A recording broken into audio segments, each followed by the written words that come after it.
Hello বন্ধুরা, কেমন আছো সবাই? চলে এসেছি আজকের আরেকটি নতুন আপডেট নিয়ে। বন্ধুরা, ভোটার সার্ভিস পোর্টাল, এই ভোটার সার্ভিস পোর্টালের মাধ্যমে তোমাদের বাড়ির অথবা বন্ধুবান্ধবের বা পার্শ্ববর্তী এরিয়ার ভোটার কার্ডের কারেকশন কিভাবে করবে তার স্টেপ বাই স্টেপ প্রসেস দেখাবো আজকের এই ভিডিওতে। তো ভোটার কার্ড কারেকশন করার জন্য তোমাদেরকে ভোটার সার্ভিস পোর্টালে চলে আসতে হবে। এখানে আসার পর এখান থেকে লগ ইন যে অপশনটি আছে, তোমরা ইউজার আইডি এবং পাসওয়ার্ড দিয়ে এখান থেকে লগ ইন করে নেবে। আর যদি ইউজার আইডি পাসওয়ার্ড না থাকে, পাশে সাইন আপ যে বাটনটি আছে সেখান থেকে সাইন আপ করে রেজিস্ট্রেশন করার পর ইউজার আইডি এবং পাসওয়ার্ড পাবে, সেখান থেকে তোমরা এসে কিন্তু লগ ইন করতে পারো। তো এখানে লগ ইন করার জন্য তোমাদের রেজিস্টার্ড মোবাইল, ইমেল অথবা ভোটার কার্ডের যে নাম্বার, সেই নাম্বারটি দিয়ে পাসওয়ার্ড এই ঘরে বসিয়ে ক্যাপচারটি ফিল আপ করে রিকোয়েস্ট ওটিপি করলে তোমাদের রেজিস্টার্ড মোবাইল নাম্বারে একটি ওটিপি যাবে। সেই ওটিপিটা দিয়ে আমি লগ ইন করে নিচ্ছি। ইউজার আইডি এবং পাসওয়ার্ড দিয়ে তোমরা যখন রেজিস্টার করবে, তারপর যখন লগ ইন করবে, লগ ইন করার পর কিন্তু তোমাদের সামনে এরকম একটি পেজ আসবে। দেখতে পারবে এখানে 6, 6A, 7 এবং 8 এই 4 ধরনের কিন্তু ফর্ম আছে। সেই ফর্মের ডিটেলস এই বাঁদিকে শো করবে এবং নিচে আরেকটি আছে 6B, অর্থাৎ আধার কার্ডের সাথে ভোটার কার্ডের যে লিঙ্ক, সেই লিঙ্কের প্রসেস এখান থেকে করতে হয়। তো আজকে আমরা যে প্রসেসটি করব সেটি হচ্ছে ভোটার কার্ড কারেকশন। তো ভোটার কার্ড কারেকশন করার জন্য এই যে 8 নম্বর ফর্মটি আছে, এই 8 নম্বর ফর্মে ক্লিক করতে হবে। 8 নম্বর ফর্ম ক্লিক করা মাত্র তোমাদের কাছে এরকম একটি পপ আপ আসবে। দেখতে পারবে লেখা থাকবে অ্যাপ্লিকেশন ফর সেলফ অথবা আদার্স। সেলফ বলতে যার নামে রেজিস্ট্রেশন হয়েছে, তার যে ভোটার কার্ডটি আছে, তো তার যদি কোনো কারেকশন করতে হয় তাহলে সেলফ করবে, অথবা যদি বাড়ির অন্য কারো করতে হয় তো সেই ক্ষেত্রে আদার্স করবে। তো বন্ধুরা, আমার ক্ষেত্রে সেলফ হবে, তো সেলফে ক্লিক করেছি। ক্লিক করা মাত্রই কিন্তু এখানে এপিক কার্ড নাম্বারটি শো করছে।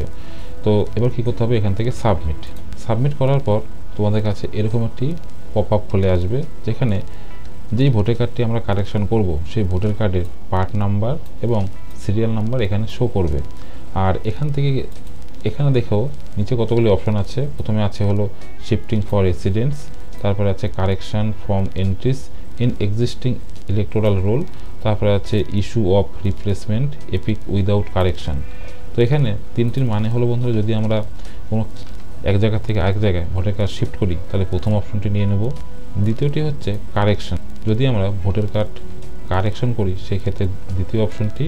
আর 3 নম্বর অপশনটি হচ্ছে ভোটার কার্ড ইস্যু করব কিন্তু কোনো কারেকশন হবে না, তো সেই ক্ষেত্রে কিন্তু এখানে 3 নম্বর অপশনটি নিতে হবে। তো আমাদের ক্ষেত্রে যেহেতু ভোটার কার্ড কারেকশন হবে, তো আমরা এখান থেকে মাঝখানে যে অপশনটি আছে এটি নিয়ে নিচ্ছি। উপর থেকে 2 নম্বর অপশনটি চুজ করে নেওয়ার পর এখান থেকে করবে হলো ওকে করার পর এখানে দেখতে পাচ্ছ ABCDE এই 5টি ধাপ আছে। এই 5টি ধাপ কিন্তু পরপর প্রসেস করলে কিন্তু তোমার কাজটি কমপ্লিট হয়ে যাবে। তো প্রথম প্রসেস হচ্ছে, দেখতে পাচ্ছ এখানে স্টেট, ডিস্ট্রিক্ট এবং আমার অ্যাসেম্বলি এখানে শো করছে। এখানে কিছু করতে হবে না, তোমার চলে আসবে এখান থেকে নেক্সট, এই নেক্সট বাটনে ক্লিক করবে। নেক্সট বাটন ক্লিক করার পর তোমাদের সামনে কিন্তু এই যে বি অর্থাৎ ডিটেলস শো করবে, অর্থাৎ অ্যাপ্লিকেন্টের ডিটেলস এখানে শো করবে, অর্থাৎ অ্যাপ্লিকেন্টের নাম এবং এপিক নাম্বার এখানে শো করবে। এবং এখানে কি আছে, আধার ডিটেলস। তো এখান থেকে যে আধারের টিক দেওয়ার যে বক্সটি আছে এখানে ক্লিক করলে একটি বক্স খুলে আসবে। এখান থেকে কিন্তু অ্যাপ্লিকেন্টের আধার নাম্বারটি এখানে দিতে হবে। এটি অপশনাল, তোমরা চাইলে দিতে পারো, না দিতে পারো। তো আমার মতে এখানে দিয়ে দেওয়াটাই ভালো। তো আধার নাম্বারটি ফিল করে দিয়েছি। এবার এখান থেকে নেক্সট বাটনটি আছে, নেক্সট বাটনে ক্লিক করবে। ক্লিক করার পর এখানে সি অর্থাৎ দেখতে পাচ্ছ সিতে কি আছে, সাবমিট অ্যাপ্লিকেশন ফর, অর্থাৎ অ্যাপ্লিকেশনটি সাবমিট হবে কিসের জন্য, কারেকশনের জন্য। তো দেখতে পাচ্ছ দ্বিতীয় অপশনে চুজ হয়ে আছে, তো এখানে কিছু করার নেই। তারপরে আছে হলো কি কারেকশন করব, সেটি এখান থেকে চুজ করতে হবে। তো আমরা নাম পরিবর্তন করব, রিলেটিভ নেম পরিবর্তন করব, ঠিক আছে, এই দুটো জিনিস পরিবর্তন করব।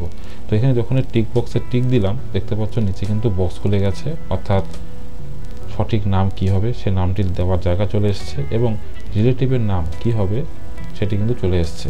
তো বন্ধুরা, আমি কিন্তু এখান থেকে সঠিক যে নাম অর্থাৎ অ্যাপ্লিকেন্ট এবং অ্যাপ্লিকেন্টের রিলেটিভের যে নেম, সেই নেম কিন্তু এখানে লিখে দিয়েছি সঠিক নাম।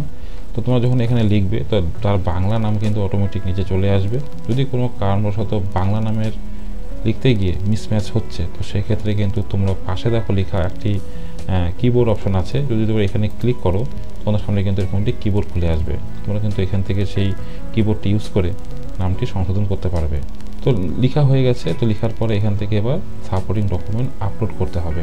প্রথমে যে ডকুমেন্টটি আপলোড করব সেটি হচ্ছে নামের জন্য, অর্থাৎ সাপোর্টিং ডকুমেন্ট ফর নেম। এখান থেকে আমি আধার কার্ড চুজ করে নিচ্ছি। তারপরে আছে পাশে চুজ ফাইল, এখান থেকে আমি আধার কার্ডটি আপলোড করে দিলাম। তার পাশে আছে হচ্ছে রিলেটিভ নেম, এটির জন্য আমি আবার আধার কার্ড নিয়ে নেব, ফাইলটি আপলোড করে দিচ্ছি। তো বন্ধুরা আমার কিন্তু এখানে যে ডকুমেন্ট সাপোর্টিং ডকুমেন্ট আপলোড হয়ে গেছে, দেখতে পাচ্ছ এখানে ডকুমেন্ট আপলোড হয়ে গেছে। এবার এখান থেকে করে দেব হচ্ছে নেক্সট। নেক্সট করার পর অর্থাৎ কয় তারিখে তোমরা সাবমিট করছো তার ডেট এখানে শো করছে, আজকে 10 তারিখ। 10 তারিখে আমি সাবমিট করছি। প্লেস, এখান থেকে প্লেস লিখে দেবো। তো প্লেস আমি এখান থেকে প্লেস লিখে দিয়েছি। প্লেস লেখার পর এখান থেকে করে দেবো নেক্সট। নেক্সট করার পর বন্ধুরা সব শেষে আছে হলো ক্যাপচা। ওই ক্যাপচাটি কিন্তু এখান থেকে দেখে এইখানে ফিল করতে হবে। ক্যাপচা ফিল হয়ে গেলে এখান থেকে করবে হলো প্রিভিউ অ্যান্ড সাবমিট। তো প্রিভিউ অ্যান্ড সাবমিটটা ভালো করে একবার মিলিয়ে নেবে। সব ঠিকঠাক থাকলে দেখো নিচে লেখা আছে সাবমিট, এই সাবমিটে ক্লিক করবে। আর যদি কোনো এডিট করতে হয় সেক্ষেত্রে আবার কিপ এডিট করলে আগের পেজে চলে যাবে। তো আমি এখান থেকে সাবমিট করে দিচ্ছি। আরেকটি মেসেজ চলে এসেছে, are you sure want to submit this form. এখান থেকে ইয়েস করতে হবে। সাবমিট হয়ে গেলে তোমাদের সামনে কিন্তু এরকম একটি পেজ চলে আসবে, যেখানে দেখো লেখা আছে যে your application has been submitted successfully, এবং তার পাশে দেখো যে অ্যাপ্লিকেশন নাম্বার, সেই নাম্বারটি কিন্তু চলে এসছে। এখান থেকে কী করবে, ডাউনলোড অ্যাকনলেজমেন্ট, এই অ্যাকনলেজমেন্ট কপিটি কিন্তু তোমরা ডাউনলোড করে রাখবে তোমাদের কাছে ফিউচার রেফারেন্সের জন্য। তারপর এখান থেকে করে দেবে হলো ওকে। তো বন্ধুরা এই হলো ছোট্ট প্রসেস, যে প্রসেসের মাধ্যমে তোমাদেরকে আমি দেখালাম ভোটার কার্ড কারেকশন কীভাবে করবে। তো বন্ধুরা এই ছিল আজকে ছোট্ট আপডেট। তো দেখা হচ্ছে পরে আরেকটি নতুন আপডেটের সাথে। ততক্ষণের জন্য বাই।